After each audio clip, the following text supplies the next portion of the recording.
नमस्कार दोस्तों, मैं ज्योतिष आचार्य वासुदेव मिश्रा आपका अपने चैनल एस्ट्रो मास्टर वासु में हार्दिक अभिनंदन करता हूं।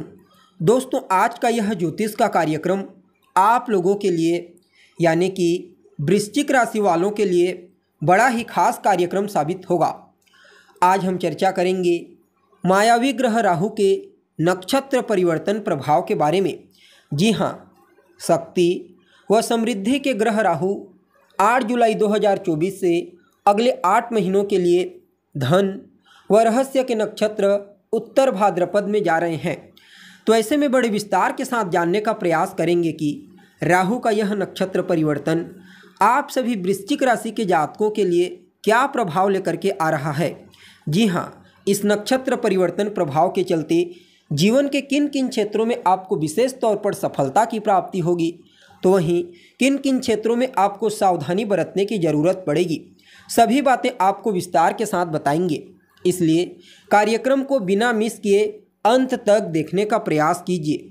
और अगर आप अपनी जन्म कुंडली पर हमसे परामर्श लेना चाहते हैं, अपनी जन्म कुंडली का बारीकी से अध्ययन करवाना चाहते हैं, तो आपको हमारा कॉन्टैक्ट नंबर डिस्क्रिप्शन बॉक्स में और वीडियो के अंदर मिल जाएगा, जहां से आप या तो व्हाट्सएप के माध्यम से या फिर डायरेक्ट फ़ोन कॉल के थ्रू अपॉइंटमेंट लेकर अपनी जन्म कुंडली का बड़े विस्तार के साथ बारीकी से अध्ययन करवा सकते हैं। जी हाँ, अब देखा जाए तो अभी राहु मीन राशि में रेवती नक्षत्र से गोचर कर रहे हैं और घूमते हुए वापस, क्योंकि हमेशा वक्री रहते हैं, उत्तर भाद्रपद नक्षत्र में आ चुके हैं। उत्तर भाद्रपद नक्षत्र शनि का नक्षत्र है जो मीन राशि में आती है। और मीन राशि किसकी राशि है? तो देवगुरु बृहस्पति की। और जैसा कि आप जानते हैं, बृहस्पति राहु के परम शत्रु ग्रह होते हैं, इसलिए यह मीन राशि राहु को सूट नहीं करती। फिर भी इस नक्षत्र में भ्रमण करते हुए राहु आपको बुरा परिणाम नहीं देंगे, क्योंकि यह नक्षत्र उनके स्वामी ग्रह शनि का है।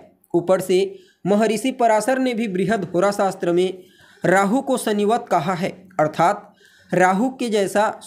शनि के जैसा राहु का व्यवहार होता है। और देखा जाए तो अभी गोचर कुंडली में भी शनि अपनी स्वयं की मूल त्रिकोण राशि कुंभ राशि से ही चल रहे हैं, इसलिए गोचर में भी शनि की शुभ स्थिति होने के चलते यहाँ पर राहु को अच्छा परिणाम देने के लिए कुछ मामलों में बाध्य होना पड़ेगा। जी हाँ, अब देखा जाए तो आप सभी वृश्चिक राशि के जातकों के लिए राहु का यह नक्षत्र गोचर आपकी राशि से पंचम भाव में होने के लिए जा रहा है।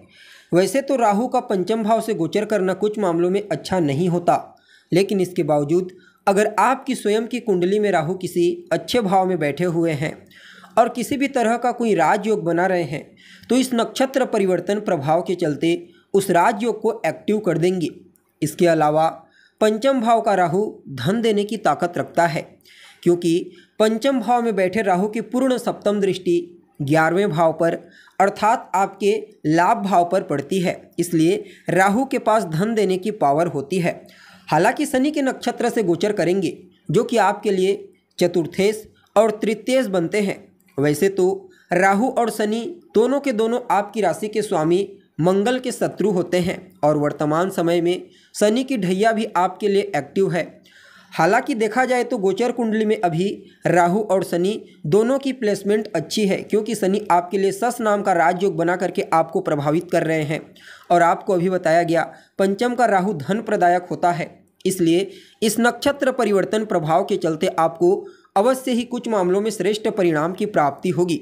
जी हाँ, खास करके धन के दृष्टिकोण से यूँ समझ लीजिए, इस समय आपको ज़बरदस्त मात्रा में धन की प्राप्ति होगी।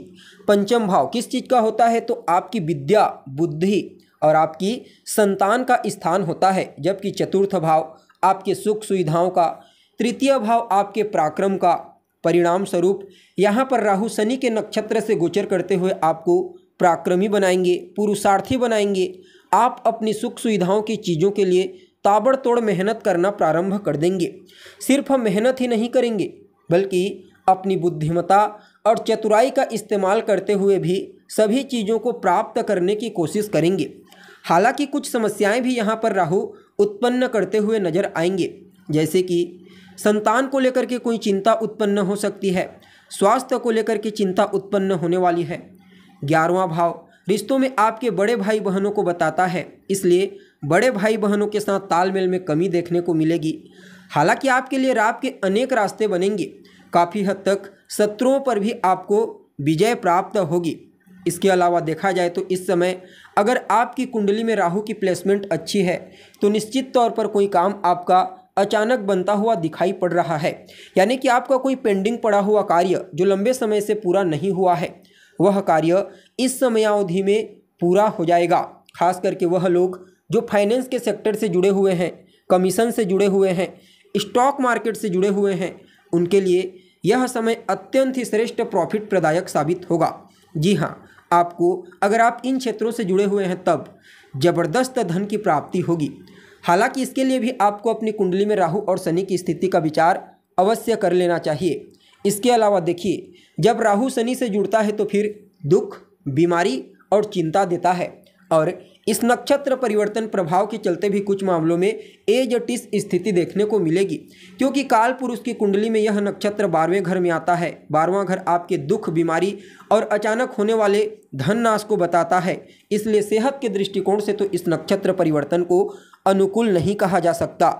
जी हाँ, हालांकि यह जो दुष्प्रभाव है उनको ज़्यादा देखने को मिलेगा जिनकी अभी स्वयं की किसी बुरे ग्रह की दशा चल रही हो, शनि की 7.5 ढैया चल रही हो, या फिर उनकी कुंडली में शनि और राहु बेहद ज़्यादा पीड़ित हो रहे हों, तो निश्चित तौर पर ऐसे दुष्परिणाम उनको फेस करने पड़ेंगे। इसके अलावा देखिए, जब राहु इस नक्षत्र में आता है तो ज़्यादातर गप्पी और स्वार्थी किस्म का बना देता है, क्योंकि यह इस नक्षत्र का स्वभाव होता है। इसलिए इन चीज़ों से भी आपको बचने की आवश्यकता होगी। जी हाँ, यानी कि कुल मिलाकर के देखा जाए तो आपके लिए अच्छा ही रहेगा कुछ मामलों में, बस कुछ मामलों में सावधानी बरतनी है। अब अगर उपाय के बारे में बात की जाए तो देखिए, हनुमान जी ने राहु को सूर्य को ग्रहण लगाने से रोका था, इसलिए राहु के दुष्प्रभाव से बचने के लिए हनुमान जी यानी कि शिव जी की शरण में जाना अत्यंत ही श्रेष्ठ होता है। इसके अलावा भविष्य पुराण में राहु और केतु के लिए एक मंत्र दिया गया है जिसे नवनाग मंत्र कहते हैं।